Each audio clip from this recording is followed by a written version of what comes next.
네, 비트코인이 52,000달러를 찍었는데요. 별로 놀랍지는 않습니다. 누구나 이해할 수 있는 아주 단순 명료한 이유 때문에 가격이 오른 거라고 그렇게 보기 때문인데요. 다만 예상보다 속도가 조금 빠르긴 합니다. 안녕하세요, 홍 작가입니다. 네, 투자 어드바이스가 아니라는 점 먼저 말씀드리고 시작을 하겠습니다. 네, 비트코인 가격이 보시는 대로 미국 시간으로 14일 수요일 이렇게 52,000달러를 찍었습니다. 현재 52,000달러 수준에서 이렇게 조금 오르락 내리락 하고 있는 그런 상황인데, 당장 눈앞의 가격이 어떻게 될지야 예언할 수는 없지만 조금 더 길게 보면 굉장히 낙관적으로 보입니다. 아주 단순하고 심플하게 보시면 될 것 같습니다. 지금 비트코인 가격을 움직이는 가장 큰 힘은 역시 미국 비트코인 현물 ETF, 여기에 엄청난 돈이 계속 몰려들면서 계속해서 하루에 10,000개 이런 식으로 비트코인을 사들이고 있기 때문입니다. 자, 비트코인 ETF 현황을 정리를 해서 이렇게 보여주고 있는 알레산드로 오타비아니, 자, 이 사람이 정리한 걸 보면요, 오늘도 세계 최대의 자산운용사 블랙록의 비트코인 현물 ETF 거래량만 해도 무려 7억 2,100만 달러나 됐는데요. 피델리티가 4억 5,600만 달러, 캐시우드의 아크도 1억 6,900만 달러나 됐습니다. 계속해서 비트코인을 매도해온 그레이스케일 거래량이 6억 1,900만 달러 이렇게 됐고요.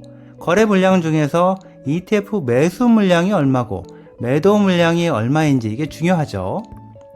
자, 앤드류, 이 친구에 따르면 그레이스케일에서 빠져나간 돈 이게 1억 3,100만 달러고 블랙록에 들어온 돈 이게 6억 8천만 달러로 나옵니다. 미국 비트코인 현물 ETF만 놓고 보면 오늘도 이 들어온 돈이 압도적으로 많은 걸로 나오는데, 이러면 비트코인을 그만큼 또 더 사야 된다는 그런 얘기가 되겠습니다. 자, 현재 통계를 보면요, 블랙록이 보유한 비트코인 숫자가 벌써 10만 5천 개를 넘었고요. 피델리티도 8만 개 가까이 됐습니다. 아마 오늘 산 것까지 치면 이보다 훨씬 더 되겠죠. 비트코인을 계속해서 팔아온 그레이스케일의 물량도 46만 개 정도 수준에서 머물고 있는 상황이고요. 네, 비트코인 매도 물량은 줄어들고 매수 물량은 계속해서 증가하고 있으니, 자, 비트코인 가격은 오르고 있다, 이렇게 해석을 합니다. 자, 몇 번 얘기했지만요, 비트코인 현물 ETF 이게 무서운 게요, 개미들이 왕창 팔든 말든 들어오는 돈만큼 계속해서 가격에 상관없이 바로바로 그때그때 비트코인을 기계적으로 사들인다는 겁니다. 자, 이렇게 되면요, 비트코인 가격이 한번 조정받을 때 과거에 5%, 10%, 20% 이런 식으로 크게 흔들릴 가능성이 크게 줄어들게 된다는 그런 의미로 저는 해석을 합니다.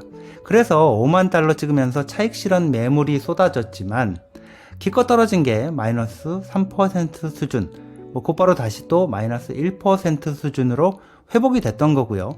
자, 그러더니 불과 하루 만에 순식간에 52,000달러를 찍어버린 겁니다.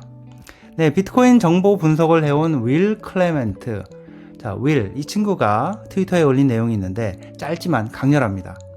지금 미국 비트코인 현물 ETF에 하루 5억 달러 정도가 유입이 되고 있는데, 전체 비트코인 중에서 70% 정도는 1년 이상 꼼짝도 않고 있는 물량이다. 자, 이렇게 되면 다음에 어떤 일이 일어날 건가, 이런 내용입니다.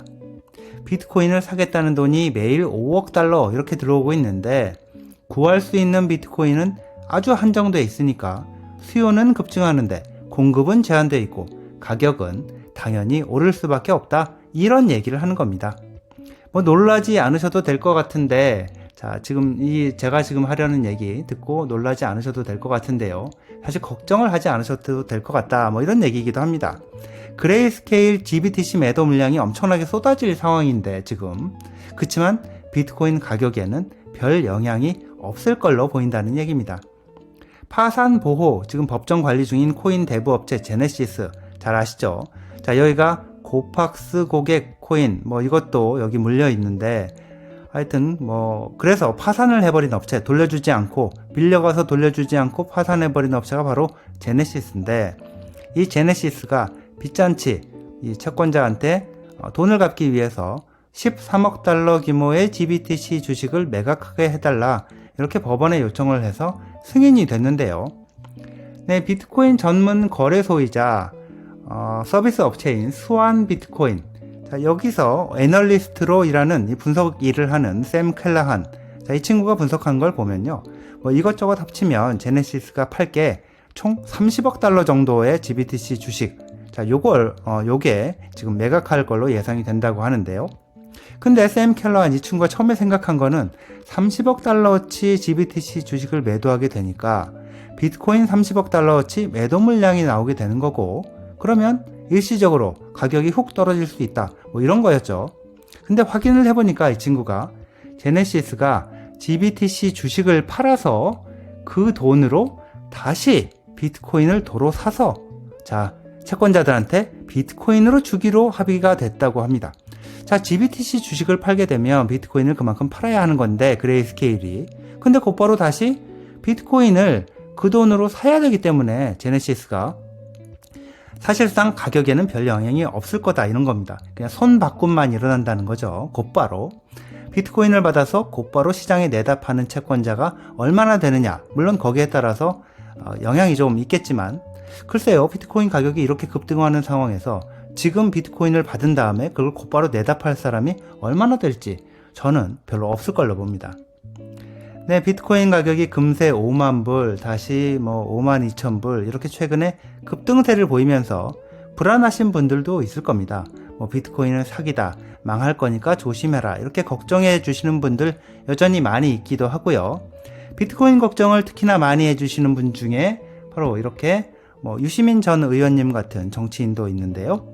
네, 유 전 의원님 같은 경우에 비트코인은 폰지 사기 같은 사기극이기 때문에 언젠가 끝이 나서 망하게 될 건데, 지금은 이 사기극에 점점 더 많은 사람들이 끌려 들어오고 있어서 자, 보기에는 성공한 것처럼 보이는 거다 이렇게 말씀을 하시는데요.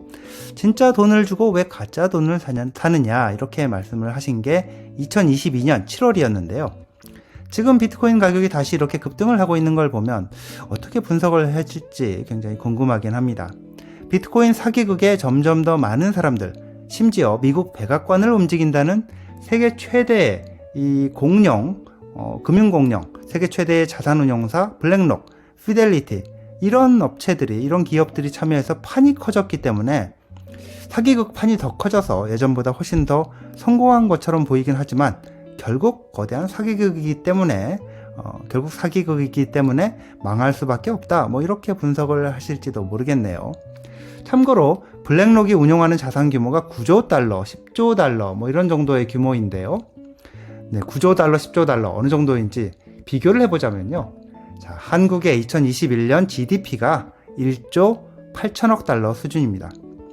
네, 블랙록이 운용하는 자산 규모가 9조 달러, 10조 달러 수준이고 한국의 GDP가 1년 GDP가 1조 8천억 달러 수준이니까 블랙록의 5분의 1 정도 된다고 볼 수가 있겠네요. 자, 이게 만약에 사기극이라고 한다면 정말 세계를 뒤흔드는 그런 엄청난 사기극이라고 해야 되지 않을까 싶네요. 자, 여기까지입니다. 시청해주셔서 감사합니다.